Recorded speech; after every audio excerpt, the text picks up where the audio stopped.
Hello students, welcome to online classes. Today's topic is kinds of sentences. आपको मैं जो topic आज पढ़ाने जा रहा हूँ ये बहुत ही इम्पोर्टेंट है।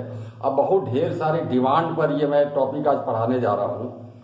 तमाम ऐसे जो है कमेंट्स आते थे कि डायरेक्ट इनडायरेक्ट सब लोग जो है पढ़ाते थे, लेकिन ये नहीं पता था सेंटेंस को कैसे पहचाने। तो मैं आज आपको ये काइंड्स ऑफ सेंटेंस के विषय में बता रहा हूँ। देखिए, ये जो सेंटेंस का काइंड्स है ये 5 टाइप का होता है, ये 5 प्रकार का होता है। फर्स्ट सेंटेंस से पहला जो है वो असर्टिव है, सेकंड इंटरोगेटिव है, थर्ड इंपरेटिव है, फोर्थ ऑप्टेटिव है और फिफ्थ जो है एक्सक्लामेटरी सेंटेंस है। जब भी मैं आपको बताऊं कि डायरेक्ट से इनडायरेक्ट जब बनाते हैं तो जो इसमें डायरेक्ट नरेशन में जो 2 सेंटेंस होता है, रिपोर्टिंग वर्ब और रिपोर्टेड स्पीच, यानी रिपोर्टेड स्पीच जो इन्वर्टेड कमा के अंदर होता है उसको पहचानते हैं कि वो कौन सा सेंटेंस है, असर्टिव है, इंटरोगेटिव है, इंपरेटिव है, कौन सा सेंटेंस है। और जब उसको मतलब सपोज असर्टिव है तो असर्टिव के अनुसार रूल अप्लाई करते हैं, सपोज इंटरोगेटिव है तो इंटरोगेटिव के अनुसार रूल अप्लाई करेंगे, इंपरेटिव है या ऑप्टेटिव या एक्सक्लामेटरी, तो जो सेंटेंस है उसी का जो रूल है अप्लाई होता है इनडायरेक्ट स्पीच में। तो आज का टॉपिक बहुत ही इंपॉर्टेंट है। मैं सोचता हूं कि मैं चाहता हूं कि ये वीडियो आज आप लोग आखिर तक देखिए और इसको समझिए, और इसके नेक्स्ट जो वीडियो होगा वो डायरेक्ट इनडायरेक्ट का होगा। तो चलिए देखते हैं। फिर पहला सेंटेंस है assertive sentence. Assertive sentence, assertive sentence, assertive sentence जो है, असर्टिव सेंटेंस क्या होता है, ये साधारण वाक्य होता है। असर्टिव सेंटेंस 2 टाइप के सेंटेंस से मिलकर बना है, अफर्मेटिव सेंटेंस और नेगेटिव सेंटेंस। अफर्मेटिव सेंटेंस आप जानते होंगे सकारात्मक, और नेगेटिव मीन्स नकारात्मक। वह स्कूल जा रहा है, वह स्कूल नहीं जा रहा है। तो आप ये ध्यान से देखेंगे तो ये दोनों सेंटेंस में शुरू में सब्जेक्ट है और लास्ट में फुल स्टॉप है, तो इसको हम असर्टिव बोलेंगे। तो देखिए, इसको आप पहचानेंगे कैसे, असर्टिव को कैसे इसको पहचानेंगे। शुरू में ये सब्जेक्ट होता है और सेंटेंस के लास्ट में क्या होगा, फुल स्टॉप होगा। ये जैसे एग्जांपल है, I am reading a book, I am reading a book, और I am not reading a book, I am not reading a book. अब ये दोनों सेंटेंस को आप ध्यान से जब देखेंगे तो देखिए दोनों सेंटेंस में क्या है, शुरू में सब्जेक्ट है और लास्ट में क्या है, फुल स्टॉप है। तो मैं आपको अफर्मेटिव नेगेटिव बनाने का एक तरीका बता दूं, सबसे सरल तरीका। पास्ट इंडेफिनिट और प्रेजेंट इंडेफिनिट को छोड़कर बाकी जितने भी टेंस होते हैं सब में हेल्पिंग वर्ब होता है। तो अगर अफर्मेटिव में किसी भी सेंटेंस में हेल्पिंग वर्ब है, उसको आप नेगेटिव करना चाहते हैं तो उस हेल्पिंग वर्ब के बाद नॉट आप जोड़ देंगे तो नेगेटिव हो जाएगा। जैसे देखिए ये सेंटेंस है, एम है हेल्पिंग वर्ब, तो इसमें नॉट लगा दिया। जैसे they are playing a match, they are not playing a match. You can go, you can not go. इसी तरह से जो है I have done my work, I have not done my work. कोई भी हेल्पिंग वर्ब हो, affirmative में कोई भी हेल्पिंग वर्ब हो, आप नॉट लगा देंगे तो सेंटेंस नेगेटिव हो जाएगा। अब हम चलते हैं प्रेजेंट इंडेफिनिट और पास्ट इंडेफिनिट में थोड़ा सा अलग है वो। देखिए जैसे सेंटेंस है, he goes to school, he goes to school. अब इसमें ही गोज टू स्कूल आप ध्यान से देखिए, इसमें इसका हेल्पिंग वर्ब समझ में नहीं आ रहा, लेकिन टेंस में मतलब मैंने पढ़ाया था टेंस का वीडियो। अगर अधिक जानकारी आपको टेंस की लेनी है तो टेंस का वीडियो मैं ऑलरेडी भेज चुका हूं। तो देखिए प्रेजेंट इंडेफिनिट में क्या होता है, डज नॉट या डू नॉट लगाते हैं नेगेटिव के लिए। कैसे, अगर sentence third person singular number है तो डज नॉट लगाते हैं और बाकी के साथ डू नॉट लगाते हैं। तो he third person singular number में है तो इसके साथ डज नॉट आएगा। जैसे he does not go to school, he does not go to school. इसी तरह अगर पास्ट इंडेफिनिट में हो he wrote a letter, he wrote a letter. अब ये सेंटेंस देखिए, प्रेजेंट इंडेफिनिट में फर्स्ट फॉर्म होता है सब्जेक्ट के बाद, और पास्ट इंडेफिनिट में वर्ब का सेकंड फॉर्म होता है। अब इसको आप नेगेटिव जब बनाएंगे, अगर सेकंड फॉर्म है तो डिड नॉट लगाएंगे सभी सब्जेक्ट के साथ, चाहे सब्जेक्ट कोई भी नंबर कोई भी पर्सन का हो। तो ये बनेगा he did not write a letter,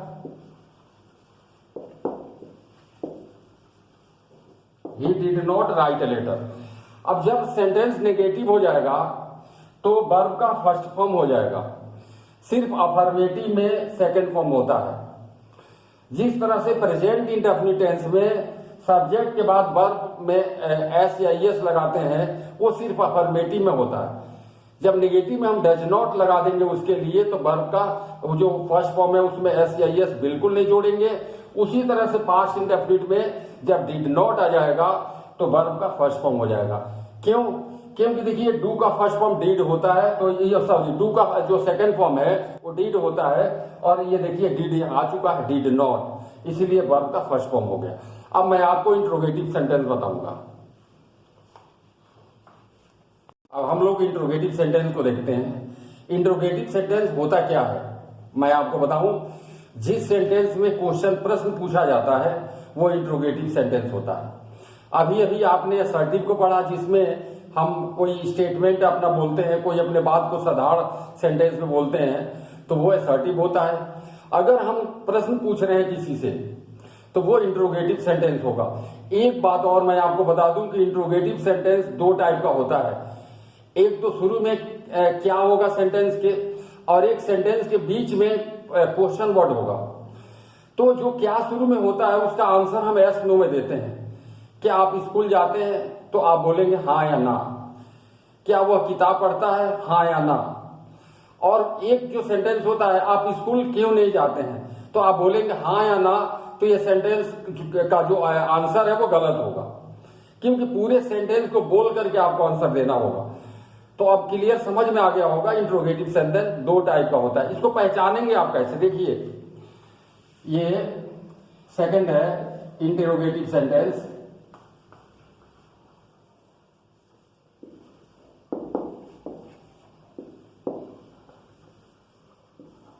interrogative sentence का पहचान है, ये हेल्पिंग वर्ब या क्वेश्चन वर्ड से शुरू होता है, और लास्ट में यहां आप ऐसे इसको लिख सकते हैं, हेल्पिंग वर्ब या क्वेश्चन वर्ड से शुरू होता है और लास्ट में क्वेश्चन मार्क्स होता है। अब आपको समझ में आ गया होगा, शुरू में क्या होगा हेल्पिंग वर्ब, या शुरू में क्या होगा question word.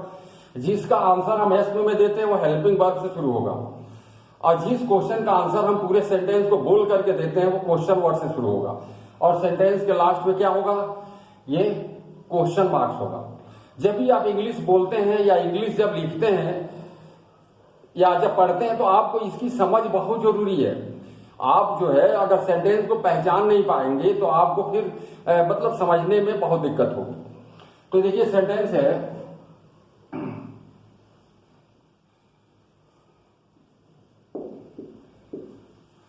Are you reading a book, are you reading a book. और दूसरा है why are you not reading a book,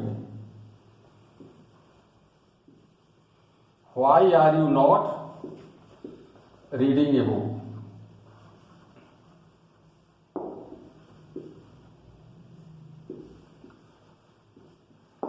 अब ये दोनों सेंटेंस को आप ध्यान से देखिए, इसमें शुरू में क्या हेल्पिंग वर्ब है, are you reading a book, answer होगा यस या नो। आप अगर बोल दें यस तो आंसर हो गया। यदि आप अगर बुक पढ़ते हैं तो, नहीं पढ़ते हैं तो आपने बोल दिया नो तो आंसर हो गया। लेकिन ये सेकंड सेंटेंस में why are you not reading a book, आप बुक क्यों नहीं पढ़ रहे हैं, तो इसमें आपको वो रीजन बताना होगा।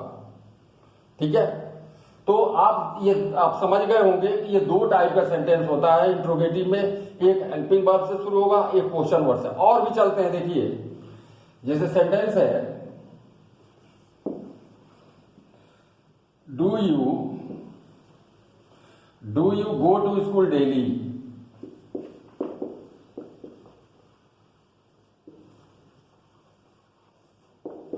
क्या आप रोज स्कूल जाते हैं? तो आप बोल देंगे यस या नो। अब अगर मैं पूछूं why do you not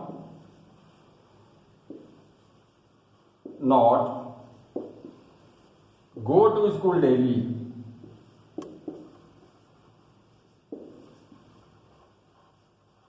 why do you not go to school daily? अब आप समझ गए होंगे कि इंट्रोगेटिव सेंटेंस क्या होता है, कितने टाइप का इंट्रोगेटिव होगा। जैसे असर्टिव मैंने बताया 2 टाइप का, अफर्मेटिव और नेगेटिव मिल करके, उसी तरह इंट्रोगेटिव में 2 टाइप का सेंटेंस होगा, एक हेल्पिंग वर्ब से शुरू होगा और एक क्वेश्चन वर्ड से शुरू होगा। इसमें और भी सेंटेंस जैसे हु है। अब इसमें देखो ये सेंटेंस है, हु इज टीचिंग यू। अब इसमें देखिए हमने क्वेश्चन वर्ड के बाद हेल्पिंग वर्ब तो आया है, लेकिन इसमें सब्जेक्ट नहीं है। क्योंकि आपको एक चीज मैं 10 से पढ़ाया था, उसमें मैंने बात बताई थी कि हु जो है सिर्फ क्वेश्चन वर्ड ही नहीं है, ये इंट्रोगेटिव, ये प्रोनाउन है, ये सब्जेक्ट का भी कार्य करेगा और इंट्रोगेटिव वर्ड का भी कार्य करता है। इसलिए ये इसके बाद जो हेल्पिंग वर्ब के बाद इसमें सब्जेक्ट नहीं है, क्योंकि ये सब्जेक्ट स्वयं में है। तो अब आप ये इंट्रोगेटिव को समझ गए होंगे। अब इसके बाद हम लोग इंपरेटिव सेंटेंस को पढ़ेंगे। अब इसके बाद जो थर्ड है वो इंपरेटिव सेंटेंस है। इंपरेटिव सेंटेंस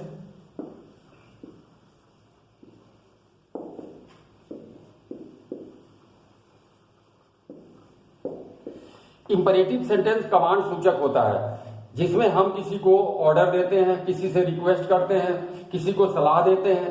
ये सब सेंटेंस इंपरेटिव होता है। एक बात मैं बताऊं कि इंपरेटिव सेंटेंस में सब्जेक्ट बिल्कुल नहीं होता है, सब्जेक्ट इसमें साइलेंट होता है।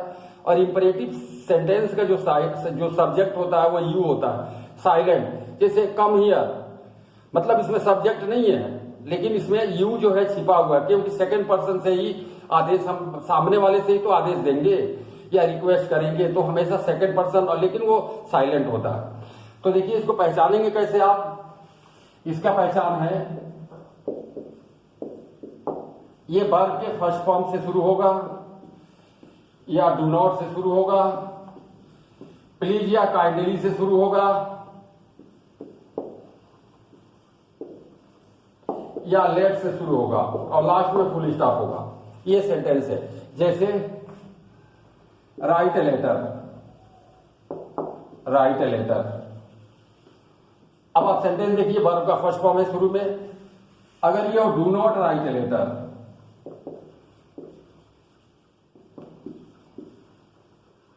Do not write a letter, please write a letter.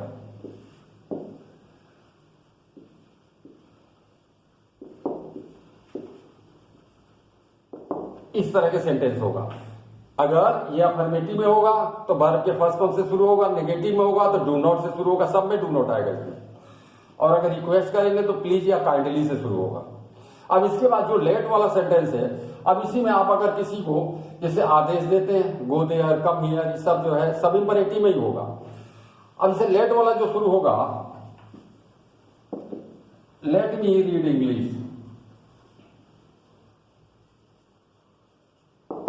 Late me go. अब देखिए जैसे हिंदी में आप समझे होंगे, मुझे जाने दो, लेट मी गो, उसे पढ़ने दो, लेट हिम रीड, उन्हें खेलने दो, लेट देम प्ले।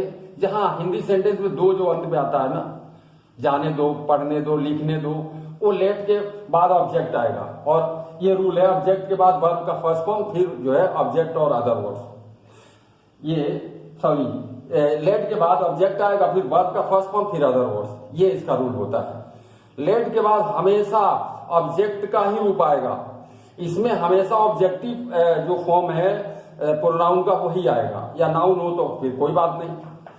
अब इसमें देखिए इसके बाद लेटस वाला जो होगा, let's go to the cinema,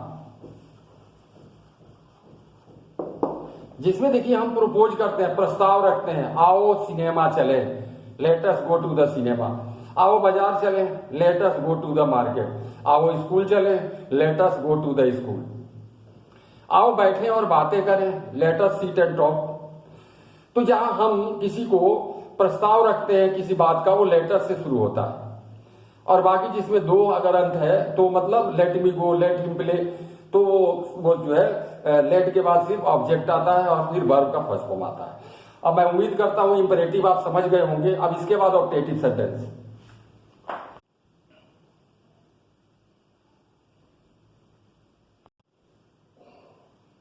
अब मैं आपको ऑप्टेटिव सेंटेंस बताने जा रहा हूं। अभी तक आपने 3 टाइप का सेंटेंस पढ़ा, असर्टिव, इंटरोगेटिव और इंपरेटिव। क्या होता है, इसका पहचान क्या है। अब जो चौथा सेंटेंस है वो ऑप्टेटिव है। ऑप्टेटिव सेंटेंस में हम किसी को आशीर्वाद देते हैं या श्राप देते हैं। In optative sentence we express our good wishes और बैड विशेज। और मतलब हम ऑप्टेटिव सेंटेंस में अपनी मतलब अच्छी मतलब गुड मतलब विशेष को या बैड विशेष को मतलब हम एक्सप्रेस करते हैं, व्यक्त करते हैं। किसी को आशीर्वाद देते हैं या श्राप देते हैं, वो सेंटेंस ऑप्टेटिव होगा। देखिए कैसे होगा optative sentence.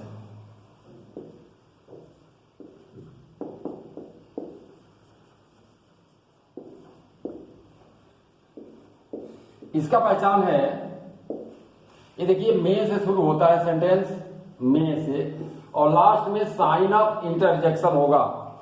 Sign of interjection देखिए, जैसे मे यू लिव लॉन्ग, ईश्वर करे आपकी आयु लंबी हो। May you pass in the examination, ईश्वर करे आप परीक्षा में पास हो जाए। या लोग नहीं गुस्से में बोल देते हैं may you go to hell, may you fail. तो इस तरह से आशीर्वाद या श्राप देते हैं। इसमें एक चीज और होता है, खाली विश भी हम करते हैं, good morning sir, good afternoon sir. या जहां पर हम सेपरेट हो रहे होते हैं वहां गुड बाय बोलते हैं, जैसे गुड नाइट। या मतलब जब कहीं किसी को सी ऑफ करने जाते हैं तो वहां गुड बाय बोलते हैं। और बाकी जो है इस तरह से देखिए सेंटेंस आप, may you pass the examination,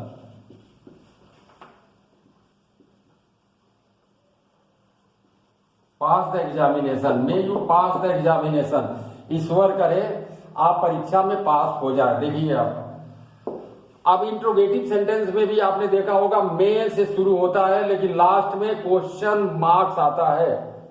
अब यही आपके पास जो डाउट है वो मैं क्लियर करना चाहता हूं। मे आई कम इन सर, ये इंट्रोगेटिव सेंटेंस है, लेकिन मे यू पास द एग्जामिनेशन ये ऑप्टेटिव सेंटेंस है।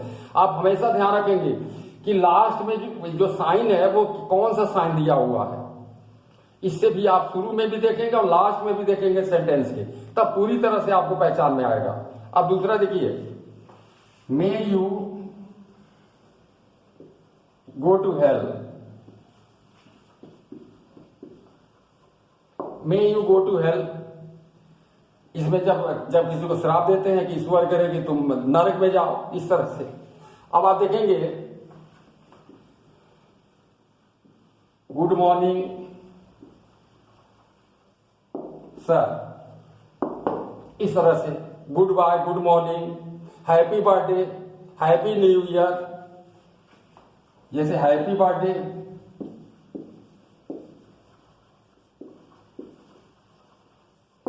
ये तो ऊपर वाला पूरा कंप्लीट सेंटेंस है, खाली हम विश करते हैं तो इस तरह से विश करते हैं, good morning, good afternoon, happy birthday, happy new year. इस तरह से जब हम जुदा होते हैं, अलग होते हैं तो गुड बाय बोलते हैं, गुड नाइट बोलते हैं, गुड नाइट, गुड नाइट या गुड बाय। अब ये आप सेंटेंस ऑप्टेटिव को अच्छी तरह समझ गए होंगे। ऑप्टेटिव सेंटेंस में हम अपनी अच्छी या बुरी इच्छाओं को व्यक्त करते हैं, अर्थात किसी को आशीर्वाद देते हैं या किसी को श्राप देते हैं। अपनी मतलब जो विश है उसको हम एक्सप्रेस करते हैं। अब ये 4 टाइप के सेंटेंस हो गए। अब एक लास्ट जो बचा हुआ है वो एक्सक्लामेटरी सेंटेंस है, वो मैं अभी आपको बताऊंगा।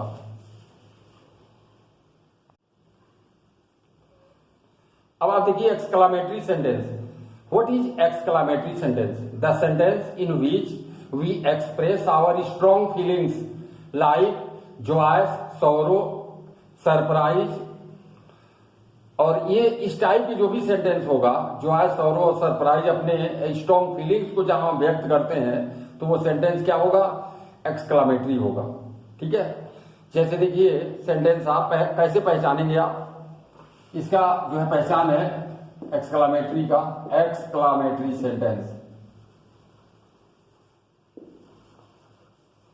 Exclamatory sentence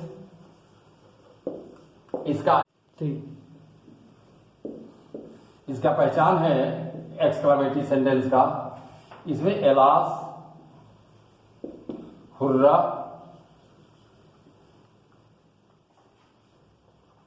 Bravo,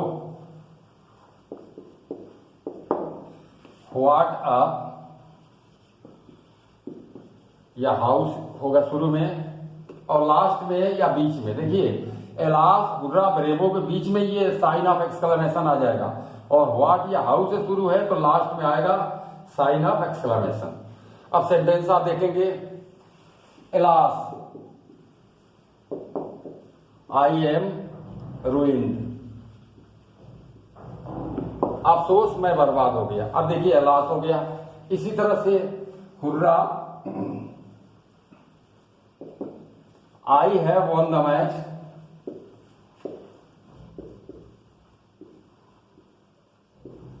I have one the match. अब देखिए, अब ये खुशी के लिए है। इसका जैसे एलास, आई हैव रूइंड का मतलब इट इज सैड दैट, और इसका मतलब it is matter of Joy that, मतलब यहां खुशी व्यक्त कर रहा है, यहां दुख व्यक्त कर रहा है। इसी तरह से ब्रावो,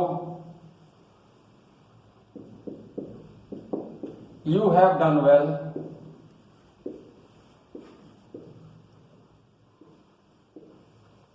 जो ब्रावो है ये सरप्राइज के लिए आता है। इसका मीनिंग क्या हुआ? It is matter of surprise that you have done well. जहां सरप्राइज होगा वहां हम ब्रावो लगाते हैं। अब व्हाट या हाउ देखिए, what a fine day it is, what a fine day it is, आज मौसम कितना बढ़िया है, आज का दिन कितना बढ़िया है। या इस तरह से हाउ क्लेवर